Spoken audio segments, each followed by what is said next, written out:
அனைவருக்கும் வணக்கம்.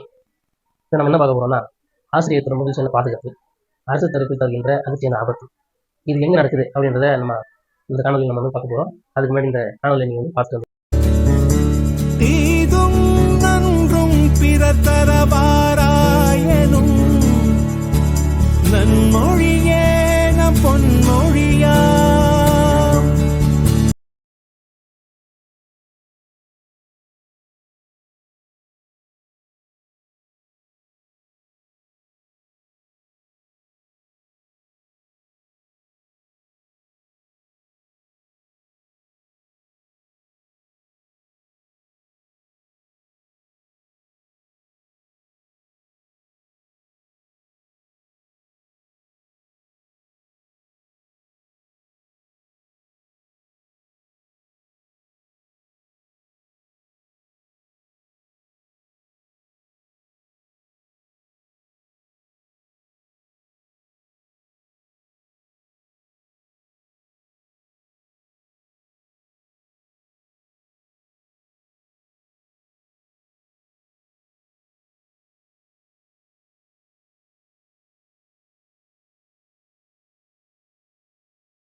வணக்கம்.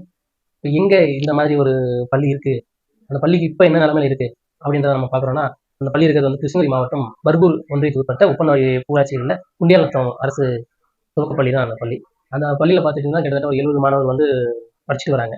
அந்த சூழ்நிலையில் அந்த பள்ளி அமைந்திருக்கிறது வந்து நெடுஞ்சாலை சாலை ஓரத்தில் இருக்கிறதுனால எந்த ஒரு பாதுகாப்பும் இல்லாததுனால பலமுறை கோரிக்கை பள்ளி தரப்பில் பலமுறை கோரிக்கை வைக்கும் அவங்க எதுவுமே செய்யாதனால, அரசாங்கம் எந்த நடவடிக்கை எடுக்காதனால, அந்த பள்ளியோட தலைமை ஆசிரியர் சுதாகர் அவரோட தன்னோட சொந்த பணத்தில் ஒரு பசுமையான வேலி அமைச்சு, அந்த வேலியில் உள்பகுதியில் பார்த்தீங்கன்னா இந்த 90களில் விளையாட்டுகள் அனைத்தும் உடல் தகுதியை மேம்படுத்துகின்ற விளையாட்டு, ஒரு கூட்டத்திற்கு தலைமை தாங்கி வழிநடத்துகின்ற விளையாட்டு, இது போல தொடர்ந்து நாம் கடந்த காலங்களில் விளையாடிட்டு இருந்த அத்தனை விளையாட்டுகளிலும் பதாகை வடிவில் அந்த பசுமை வெளி முழுவதும் அமைச்சு வச்சுருப்பாரு. அதை பார்க்கும்போது நம்ம நேரில் செஞ்சு அதை போய் பார்த்துருக்கோம். அதை பார்க்கும்போது மாணவர்களிடையே வந்து ஒரு நல்ல விழிப்புணர்வு இருக்குது. அது இதுக்கு முன்னாடி எப்படிலாம் விளையாடிட்டு இருந்தாங்க, இப்போ அது எப்படி இல்லை, இப்போ நம்ம எப்படி இருக்கிறோன்றது அவங்களுக்கு ஒரு விழிப்புணர்வாக இருக்குது. அதே மாதிரி சாலையிலிருந்து ஒரு பாதுகாப்பு இருக்குது. இப்படி பாதுகாப்பான ஒரு சூழலை தான் அவங்க பயந்து வந்தாங்க.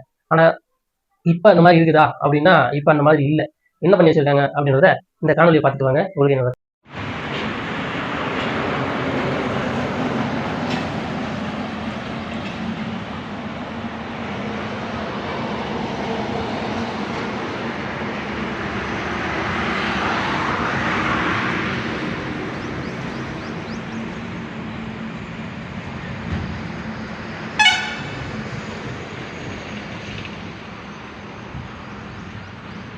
உங்களுக்கு பார்த்துருப்பீங்க, அந்த பள்ளி வந்து நெடுஞ்சாலை ஒட்டி அமைஞ்சிருக்கு அப்படின்னு.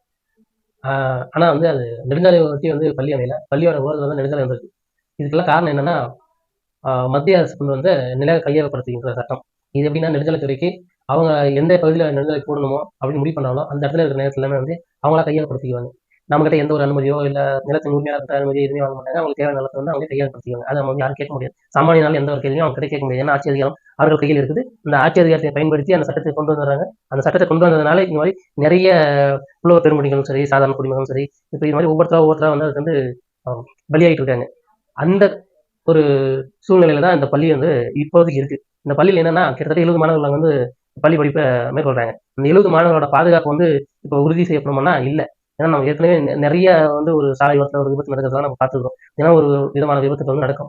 அந்த மாதிரி ஏதாவது ஒரு அசம்பாவிதம் அந்த பகுதியில் நடந்து அந்த பள்ளி மாணவர்கள் மீது அது நடக்கப்பட்டால் அந்த பள்ளி மாணவர்களோட பாதுகாப்பை யார் வலுப்படுத்துவது? யாரும் நம்ம இந்த மாணவர்களோட பாதுகாப்பு வலுப்படுத்தணும் அப்படின்னா அதே பள்ளியில இப்போதைக்கு கூடுதல் கட்டிடமா வந்து பள்ளி கட்டிடம் வந்து கட்டி முடிக்கப்பட்டிருக்கு. அதுக்கான வண்ணம் பூச பணிகள்லாம் போயிட்டு இருக்கு. அந்த பள்ளி கட்டிடத்தை கூடுதல் கட்டிடமா கட்டி முடிக்கும் போது அந்த பள்ளியில் பயில்கின்ற 70 மாணவர்களின் பாதுகாப்பை வலுப்படுத்தும் விதமாக அந்த பள்ளிக்கு சொந்தமான நிலத்தில் சுற்றுச்சுவர் அமைத்து அந்த பள்ளி மாணவர்களோட பாதுகாப்பை வந்து வலுப்படுத்துமாறு மீண்டும் ஒரு முறை வந்து நம்ம தீர்மானம் பள்ளிகளின் மூலமாக தமிழக அரசுக்கும் இந்த ஊரோட ஊராட்சி நிர்வாகிகளுக்கும் இதே போல மற்றொரு காணொலியில் வந்து சந்திக்க உங்களுக்கு விடைபெறுகிறது நான் உங்கள் விருப்பமாக. நன்றி, வணக்கம்.